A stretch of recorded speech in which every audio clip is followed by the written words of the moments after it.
El siguiente segmento tiene contenido o opinión.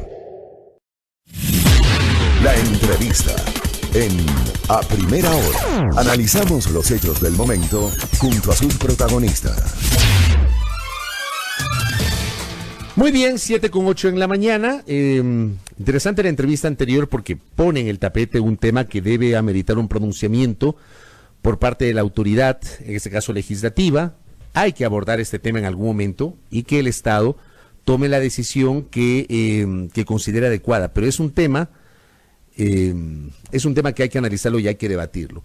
Alerto también a la audiencia, más adelante estará con nosotros David Villamar, vamos a hacer un análisis de la coyuntura política. También estará con nosotros Yajaira Urresta, quien fue una víctima de las protestas de octubre. Ella perdió su ojo y además ha denunciado una suerte de intimidación de la cual está siendo objeto. Así que conoceremos un poquito a Yajaira y su situación. Ayer el Partido Social Cristiano ha formalizado el anuncio que hizo semanas atrás. Es público que desde la presentación del proyecto de ley de crecimiento económico que fue negado y archivado por el Pleno de la Asamblea Nacional y el proyecto de simplificación y progresividad tributaria que fue aprobado por la Asamblea y que básicamente se circunscribió a los temas asociados a los tributos, el PSC mantuvo una postura crítica, no estuvo de acuerdo con ambas iniciativas y de hecho no votó a favor de aquello. El Partido Social Cristiano además cuestionó la convocatoria del lunes 30 de diciembre, convocatoria sorpresiva, a través de la cual el Pleno de la Asamblea Nacional, en una sesión rapidísima, dispuso la publicación en el registro oficial del contenido del proyecto con las decisiones adoptadas respecto del veto parcial del Ejecutivo a esa iniciativa. Cristina Reyes Hidalgo nos acompaña y es asambleísta del Partido Social Cristiano. Bienvenida, abogada. ¿Cómo está usted? Licenciado, buenos días, un gusto verlo y saludar a su distinguida audiencia. Bueno, cuéntenos un poquito el fundamento y los detalles de esta demanda de inconstitucionalidad. Bueno, primero, partir de que la Asamblea Nacional es la primera institución del Estado que evidentemente debe responder, debe defender los principios de seguridad jurídica, de retroactividad de la ley y debe respetar los procesos que están establecidos en la Constitución y la ley. Si no lo hace la Asamblea, imagínense ustedes cómo pedírselo a otras instituciones. Presentamos una demanda de inconstitucionalidad de fondo y de forma en la disposición quinta, como usted lo menciona, de la Ley de Simplificación y Progresividad Tributaria, nombre rimbombante a los que nos tiene acostumbrados este gobierno, pero que en definitiva tenía un afán claramente recaudatorio de 600 o 700 millones de dólares. Y bueno, más allá de que se discutió varios asuntos en materia económica que fueron aprobados por esta mayoría del partido de gobierno con Creo, básicamente, en particular respecto al régimen especial para microempresas y el régimen para el tratamiento de rentas derivadas de la distribución de dividendos. Esta es la acción de inconstitucionalidad que estamos presentando en la disposición quinta. La Asamblea no tuvo una resolución, no se pronunció respecto a ello. No es el tema que quedó pendiente. No hubo los votos necesarios y tal como establece la Constitución, para su entrada en vigencia, si es que así querían que ocurra, debían transcurrir 30 días para su publicación. Y es decir, esto operaría no para este periodo económico o fiscal, sino para el siguiente, porque evidentemente la ley no es retroactiva, pero usted ya lo mencionó en los antecedentes. Esta Asamblea, al darse cuenta de estos errores, esta ley ha adolecido de muchos errores, el 30 de diciembre, en una sesión en que evidentemente no asistimos, fueron convocados para inventar esta figura del allanamiento tácito y aprobar esta objeción a esta ley. Evidentemente hemos presentado por eso una demanda de inconstitucionalidad, tanto de fondo como de forma, a esta disposición quinta. A ver, yo he sostenido, en lo personal, lo he dicho en estos micrófonos, que la Asamblea, una vez que no se pronunció por el insístase porque no hubo votos, de ese que era el último artículo que fue objetado, no hubo decisión por el insístase, tampoco se votó el allanamiento que correspondía. Exactamente. Es la primera vez que yo escucho esta figura del allanamiento tácito, es decir, si no hay votos para insistir, automáticamente se entiende que hay el allanamiento. Esa figura no existe. Y no es así porque la Constitución en el artículo 138 y 64, la Ley Orgánica de la Función Legislativa, establece que debía existir una ratificación o un allanamiento. Esto no existió. Al no existir... Un pronunciamiento. ¿Por el insístase o por el allanamiento? Tanto por la ratificación o por el allanamiento. Pero no existe el allanamiento tácito, eso no existe. Esa figura se la inventaron Entonces, lo que procedía al no existir los votos, incluso se podría considerar que la sesión ni siquiera concluyó, porque no hubo los votos para la reconsideración, no se obtuvo los votos para la reconsideración. En ese sentido, lo que cabría en ese momento era operar que para la entrada en vigencia de la ley debían transcurrir los 30 días. Pero bien, ya vimos lo que ocurrió. Evidentemente, en medio de las fiestas navideñas, de las fiestas de fin de año, la Asamblea se reúne rápidamente para generar esta figura del allanamiento tácito, mandar a la publicación de registro oficial, un procedimiento inexistente. ¿Desde cuándo se inventan estos procedimientos? Atropellan la Constitución, atropellan la ley, es una clara vulneración a los principios de seguridad jurídica y el principio de retroactividad de la ley. Por eso hemos recurrido a la justicia constitucional, que ya ha tenido sentencias en función de estos principios, para que analice el contenido de la disposición quinta y la entrada en vigencia de la ley de simplificación y progresividad tributaria. Entonces yo entiendo que la demanda cuestiona tanto la forma, que es lo que usted nos está señalando, la resolución de la Asamblea, cómo lo manejó, pero también cuestiona el fondo. ¿Cuál es el fondo? Usted señalaba, se atenta contra el principio de seguridad jurídica. En el caso de los dividendos, ¿por qué se atenta contra ese principio? Bueno, esto fue ratificado en segundo debate por la Asamblea, únicamente estos principios en torno a un régimen especial para la microempresa, un tema de incentivos, etcétera. Luego el Ejecutivo, en su objeción, en un tema que sí fue discutido pero no fue aprobado, incorpora el tema de las rentas derivadas de la distribución de dividendos, que creemos, por supuesto, es un mal predicamento si queremos atraer inversiones extranjeras, que sobre los tributos que ya se pague, encima los dividendos a los accionistas tengan que pagarlo. Pero para que esto hubiera entrado en vigencia inmediata y hubiera sido aprobado, necesitaba de los votos correspondientes de la Asamblea para el allanamiento o para la ratificación del texto. Al no existir lo uno y lo otro, evidentemente se entiende, como dice la Constitución, que había que esperar los 30 días para la vigencia de la ley. Y es por eso que el haber vulnerado este principio en el momento en que se inventan un procedimiento, la propia Constitución en materia tributaria establece de que tiene que existir el principio de irretroactividad de la ley. Y esto, esta ley ese artículo es retroactivo, porque cobra dividendos del 2019. Porque si como correspondía, se debía esperar los 30 días para la entrada en vigencia, ya no se podría cobrar en cierto periodo fiscal. Sino a partir del próximo año. Sino a partir del próximo año. Pero como están con la urgencia de sacar dinero de los bolsillos de los contribuyentes, de los ciudadanos, no ven, este es un equipo económico absolutamente mediocre, liderado por alguien que en su momento decía que estaba en contra de los impuestos, que eso hacía mal para el desarrollo, para el progreso, y que ahora lo único que buscan es aprobar impuestos de los ciudadanos. Entonces, esa entrada en vigencia que no corresponde altera, por supuesto, el principio de seguridad jurídica y de retroactividad de la ley. Pregunta inevitable. ¿En qué momento rompieron ustedes con el gobierno? Vea, yo no entiendo estas suspicacias siempre en torno a nuestro partido. No estaban cerca del gobierno ustedes, abogada. Mire, siempre dijimos desde el inicio de este periodo legislativo que todas las cosas buenas, vengan de quien vengan, tendrían nuestro apoyo. Con esto me refiero al gobierno, a Creo, RC, Independientes, Izquierda, toda propuesta positiva, como por ejemplo, mire usted, el asambleísta Albornoz, que pertenece al gobierno, con el asambleísta César Ron, de nuestras filas, hicieron conjuntamente la ley de emprendimiento, que es una ley necesaria y positiva para los emprendedores del país, que crea el registro de emprendedores, que va a dar crédito preferencial para los emprendedores, capacitación, acompañamiento, seguimiento para los emprendedores del país, buscando una solución para la grave crisis de desempleo que tiene el Ecuador. Allí, ¿por qué no dicen nada entonces? Porque hay un apoyo, aquello. ¿Por qué no se dice entonces ahora el apoyo, pero ya expreso, que existe entre el partido de gobierno y la agrupación Creo, que se unieron para la aprobación de estos impuestos? Bueno, se entiende que ahí hay una alianza, entonces, hay una alianza política. No nos digan que rompimos, no rompimos. ¿Ustedes tuvieron en algún momento una alianza política con el gobierno? ¿El Partido Social Cristiano estuvo cerca del gobierno en algún momento? De ninguna manera. Lo que hubo fue un apoyo institucional a ciertos procesos que pensábamos eran correctos para la reinstitucionalización del país. La consulta popular, por ejemplo, que fue público el apoyo creo que la mayoría de los ecuatorianos, de ir hacia la reinstitucionalización de un país, sobre todo que sus instituciones de control estaban absolutamente captadas por un partido, por el partido de gobierno. ¿Pero no cree que el remedio fue peor que la enfermedad, o al menos no mejoró el estado de cosas? Corregir ciertos procesos en función de que el Estado de Derecho sea el que reine, el imperio de la ley, nunca ha sido fácil.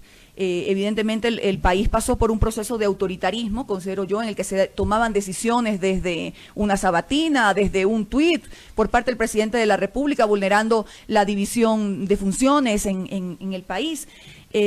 Clara intromisión en funciones, en la función judicial, por ejemplo, senténciame méteme preso al de acá. Corregir eso con la consulta popular, nadie dijo que iba a ser fácil. Y obviamente, esto no quiere decir que no señalemos en el momento en que haya algún exceso, en el que haya algo que esté mal. De nuestra parte, reitero, siempre habrá un apoyo directo, frontal, a todo proceso, a todo proyecto de ley, a toda iniciativa que sea en beneficio de los ecuatorianos, vengan de quien venga. Le pongo un ejemplo, lo que está pasando en el Consejo Nacional Electoral. Un consejo que supuestamente derivó de la reinstitucionalización que se había anunciado, y hoy tenemos a los 5 consejeros totalmente divididos, con acusaciones de parte y parte, y a portas de que eventualmente haya un juicio político contra la presidenta del organismo. En parte coincido con usted, es cierto que lo anterior era completamente nefasto, un solo partido tomado el Consejo Nacional Electoral. ¿Y esto no es nefasto? Y este multipartidismo, que evidentemente pensábamos iba a dar mayores garantías para que haya pues una mayor nivelación en la toma de decisiones, que el objetivo inicial es, o creo que la idea a priori de todos los ecuatorianos es tener un Consejo Nacional Electoral que nos brinde las garantías necesarias de un proceso transparente, que el ir a votar por parte de un ciudadano no se cuestione jamás esa decisión sagrada que se toma en las urnas como un acto de fe. Pero sí, yo veo ahora mismo unas pugnas que nada bueno le hacen a esta institución. Hay denuncias serias.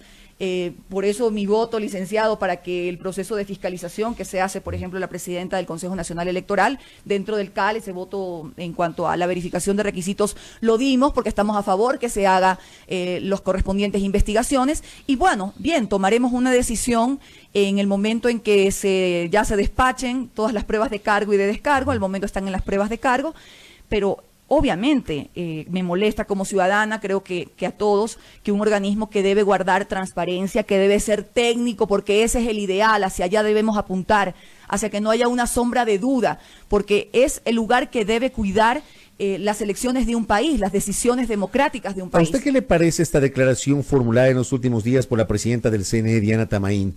Más allá del contenido de las acusaciones, entiendo que son más o menos 4, planteadas por los asambleístas Fernando Flores y Yanine Cruz, más allá de ese contenido, Diana Tamaín asegura que lo que se pretende es censurarla y destituirla porque creo se quiere tomar el CNE.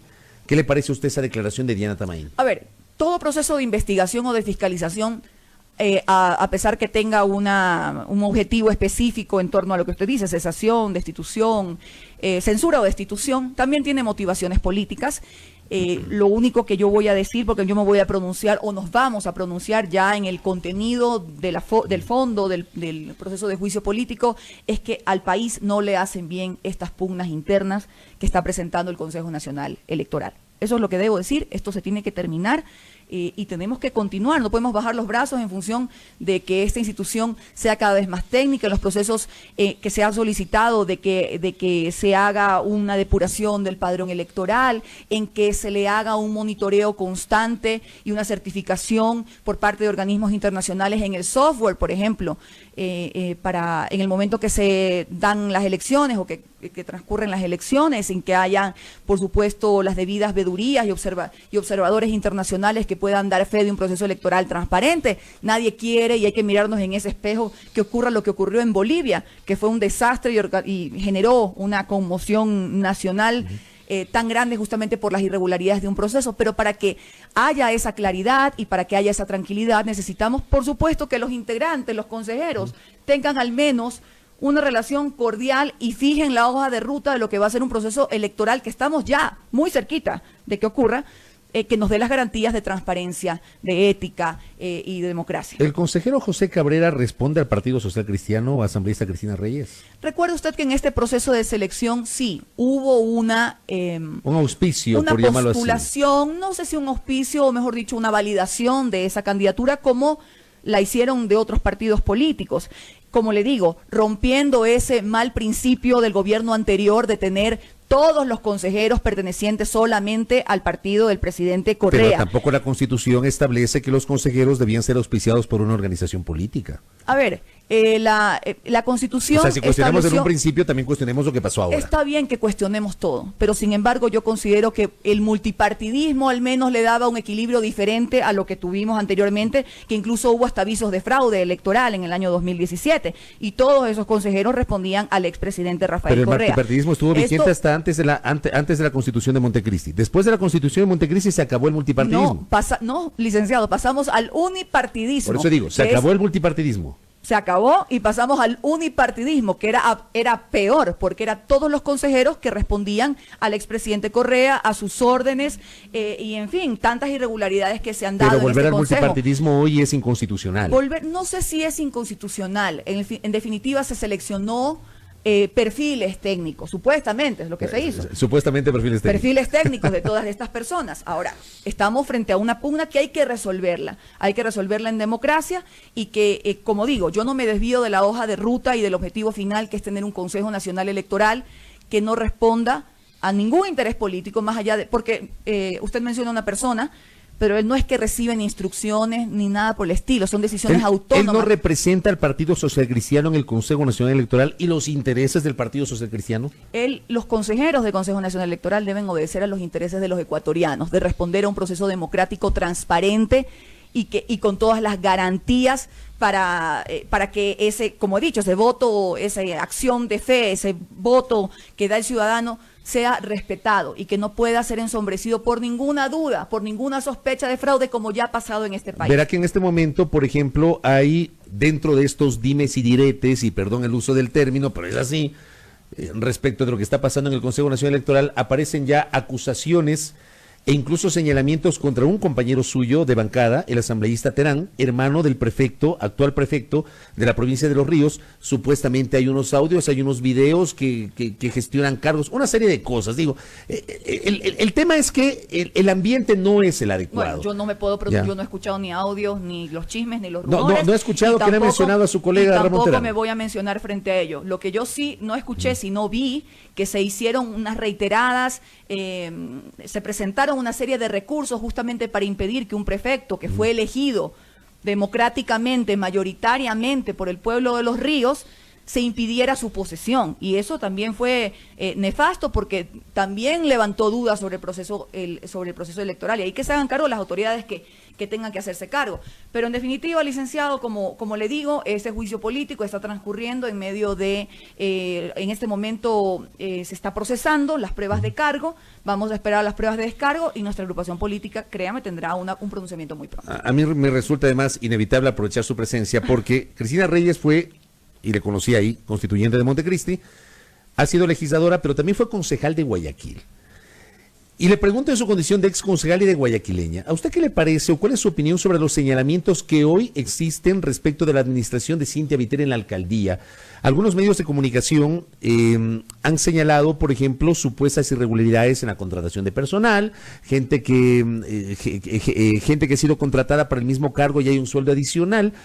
¿Qué le parece a usted o cómo reacciona frente a estas publicaciones, asambleísta Cristina Reyes? Son temas administrativos que deberá explicarlos la alcaldesa de Guayaquil, si es que ya no lo ha hecho, en función de si hay o no más contrataciones. Lo que sí me consta es que hay un compromiso en cuanto al modelo de Guayaquil, no solamente el administrativo, de respetar ese 85% de todos los recursos que administra el municipio, que vayan en obras y en servicios, eso se mantiene, y que solamente el 15% vaya para gasto corriente, de sueldos, remuneraciones, en fin, temas logísticos. ¿Esa lógica se mantiene? Lo que fuere, eso se mantiene. Además, creo que la alcaldesa, que solo lleva 6 meses, me parece que 6 meses en funciones, y que con esto no anulo cualquier clase de crítica, porque es saludable que hayan críticas en la administración municipal o de cualquier autoridad, tiene derecho todavía a dejar su impronta, también a establecer su estilo, sus prioridades, que creo que se enfocan también, según lo ha manifestado, en temas sociales, de desintoxicación, de ayuda a los chicos en Guayaquil que tienen problemas con las drogas, que esto es un tema muy, muy preocupante, sobre todo en la ciudad de Guayaquil. Sé que a lo largo del país, pero particularmente en Guayaquil, el aumento del consumo de drogas, los jóvenes, incluso niños adictos que hay. Entonces, creo que hay que dejarla trabajar y bueno, habrá por supuesto el tiempo necesario, prudente, para poder hacer las críticas correspondientes. ¿Cree que detrás hay una intención de desprestigiar la administración de Cynthia Viteri? ¿Quién sabe cuáles son las intenciones? Es un año preelectoral, ¿no? ¿Quién sabe cuáles son esas intenciones? Yo con esto, usted no quiere pensarlo licenciado, mal. Yo soy muy respetuosa de los pronunciamientos, siempre lo he sido. He defendido la libertad de los medios de comunicación, de los periodistas, a decir lo que piensan, aunque yo no lo comparta. A expresar las críticas, ser, ¿no? Aunque yo no las comparta. Así tiene que ser. Mal haría yo en decir no pueden hacerlo, aquí hay un interés sospechoso. No, creo que todos tienen derecho, pero también creo que la alcaldesa tiene derecho a que la dejen trabajar y a establecer su hoja de ruta y a que ella misma dé las explicaciones del caso, por qué contrata o no a cierto personal. Yo fui concejal con el abogado Jaime Nebot. Puedo hablar de esa administración y de los programas maravillosos, tanto en inversión social como en gestión pública, como en inversión pública que se hizo para que Guayaquil sea la maravillosa ciudad de la que me siento orgullosa, de la que se siente orgullosa el país. Pero creo que esta es una administración independiente que apenas tiene pocos meses, que tienen derecho a hacer críticas, los que quieran hacerlas, pero que también hay que tener un poco de objetividad respecto a lo que se hace. En estas horas, la Comisión de Justicia de la Asamblea Nacional va a remitir ya a la administración de la Asamblea para que sea colocado en el orden del día, seguramente será la próxima semana, su informe no vinculante respecto de la objeción parcial del Ejecutivo al proyecto de reformas electorales, al Código de la Democracia. Algunos pasajes de ese código fueron cuestionados por ustedes, por ejemplo, el cambio del método de asignación de escaños. ¿Cómo se van a pronunciar ustedes respecto de la objeción parcial del Ejecutivo a las reformas electorales, abogada? Bueno, aquí quiero hacer un señalamiento respecto a esta acción recurrente, no solamente de este gobierno, sino del gobierno anterior, del abuso de su capacidad de colegislador, en el momento de enviar en las objeciones textos que no fueron discutidos por la Asamblea Nacional, textos que no fueron aprobados y menos discutidos por la Asamblea Nacional. Y allí me parece que la Comisión de Justicia ha hecho bien en ratificarse, bueno, que esto es un poco sui generis, pero el presidente de la República, en las opciones al Código de la Democracia, envía un texto en función de la creación, mejor dicho, la eliminación de las circunscripciones territoriales en ciertas provincias como Pichincha, Manabí y Guayas.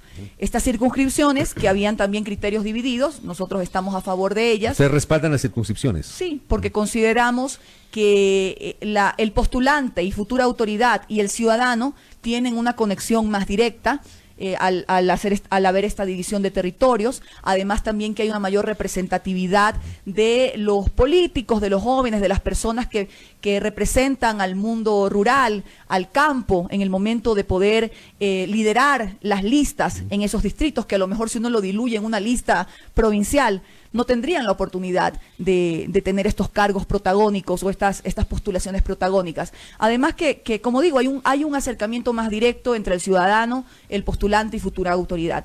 Por eso es que nosotros estamos absolutamente en contra de que haya esta eliminación de las circunscripciones, pero el presidente, a pesar de que esto no lo resolvió ni lo trató la Asamblea Nacional, ha enviado un texto a la Asamblea. Esto realmente es impresentable y por eso la Comisión de Justicia ha hecho bien en ratificarse en algo que no decidimos, pero al final del día ratificarse en el texto que existe en el Código de la Democracia. Ustedes tienen que pronunciarse, porque de lo contrario puede pasar el mismo riesgo de diciembre con la ley tributaria, ¿no? Pero la crítica va a que está mal que un presidente de la República abuse de su capacidad de colegislador enviando cosas que no son parte de lo que establecen los procedimientos legislativos de la Constitución y en la ley, y luego inventándose cosas que no fueron resueltas por la Asamblea. Lo último, ¿el PSC hoy se le puede ubicar como una fuerza política de oposición al gobierno del presidente Moreno? Una oposición responsable, como siempre lo hemos sido, a todas las cosas que le hagan daño al país. Y por supuesto que hemos tenido iniciativas que han sido nuestras banderas de lucha, como la defensa del seguro social, la defensa de los derechos de los trabajadores, de la economía social de mercado, de que en este país, que lastimosamente hoy haya llevado a sus cifras históricas de desempleo, con 5 millones o un poco más, más de 5 millones de ecuatorianos en el desempleo, puedan acceder a un empleo digno, a un empleo en función de la formalidad, de la aportación al seguro social. Y así han sido nuestros pronunciamientos, con responsabilidad. Aquí no hay ni histerismo, ni venganza, ni nada por el estilo. Hay un sentido nacional de que este país funcione, de que avancemos juntos, que venzamos lastimosamente los sectarismos, la división, el odio que se sembró en el Ecuador, y para eso tenemos que trabajar juntos. Las cosas buenas para el país tendrán nuestro respaldo, todas las cosas malas, vengan de quien vengan, tendrán nuestro rechazo. ¿A usted no le hace ruido que le vinculen hoy al Partido Social Cristiano en una unión de hecho con la Revolución Ciudadana? Me causa gracia, y sobre todo a mí, que he sido creo que una de las voces más críticas con el correísmo, con el expresidente Correa, Glass y con todos aquellos que están ahora mismo enfrentando procesos judiciales por sus clarísimos actos de corrupción y de desfalco a las arcas públicas.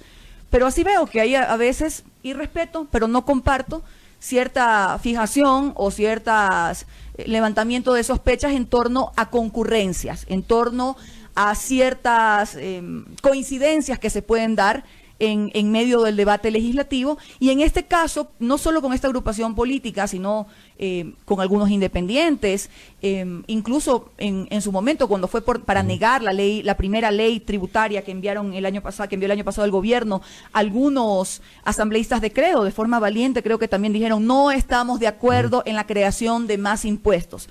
Además que esta ha sido una postura tradicional del partido desde hace más de 20 años, de no recargar al ciudadano, además de la ineficiencia del Estado, además del gasto público improductivo, además de continuar con el modelo del correísmo, de generar más deuda en malas condiciones para el país, seguir recargando con carga impositiva a los ciudadanos, a las empresas, a los emprendedores del país, porque esto es nocivo en una economía en recesión. Abogada, gracias por el tiempo. Gracias. Muy gentil.